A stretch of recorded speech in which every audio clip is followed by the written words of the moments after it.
전지명의 시사진단. 안녕하십니까. 시사진단 전지명입니다. 오늘 또 북한 간첩 사건에 대해 말씀드리겠습니다. 이번 공안 당국에 근거된 북한의 간첩은 국내에서 압력하는 고정 간첩이 아닌 북한에서 직접 난파된 이른바 직파 간첩입니다. 이 간첩은 문재인 정부 2년 차인 지난해부터 국내에서 간첩 활동을 해온 거지요.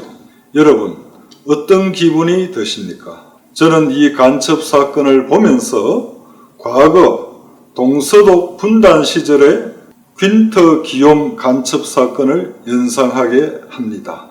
제가 설명을 좀 드리겠습니다. 서독의 빌리 브란트 총리 잘 아실 겁니다. 브란트 총리의 최측근인 정무비서관 부부가 간첩 혐의로 체포되었지요. 그 간첩이 바로 동독 출신의 퀸터 기욤이지요. 알고 보니 그는 바로 브란트 총리 턱 밑에서 서독 극비 정보를 빼내 몽땅 동독에 넘겨준 거지요. 그 간첩은 북한 정보 정찰국과 같은 성격의 동독 정보국의 지령에 따라 기순자로 신분을 세탁하고 서독에 위장 망명했지요. 그리고 무려 18년간 간첩 활동을 했습니다.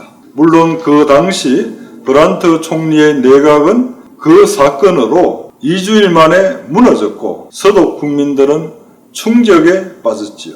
그런데 이보다 더 충격적인 일이 일어났습니다. 그 간첩 사건 이후 베를린 장벽이 붕괴되고 동독 비밀 경찰이 보관하고 있던 비밀 문서가 11,000화에 공개되었지요. 그 공개된 비밀 문서에서 서독의 각계각층, 심지어 정부와 정보기관까지 수만 명의 동독 고정 간첩들이 침투되어 있었다는 것이 밝혀졌습니다. 그러고 보면 지금은 고인이 된 황장엽 전 북한 노동당 비서의 경고가 생각납니다. 그는 이미 오래전부터 남한 내에 간첩 5만 명이 압력하고 있다라고 밝히지 않았습니까? 그럼 문재인 대통령 턱 밑에도 서독 브란트 총리의 턱 밑에 있었던 간첩 같은 사람이 없는지 있는지, 그리고 서독에서처럼 각계각층의 북한의 고정간첩이 얼마인지 갑자기 불안해집니다. 문재인 정부의 친북 정책이 대북 안보 불감증을 조성해 오늘의 안보 위기를 만들고 있지 않습니까? 우리는 독일 통일 전 동독 간첩들이 서독에서 압력한 사건을 되새겨보아야 할 것입니다. 튼튼한 둑도 개미 구멍 하나로 무너진다지요. 전지명의 시사진단이었습니다.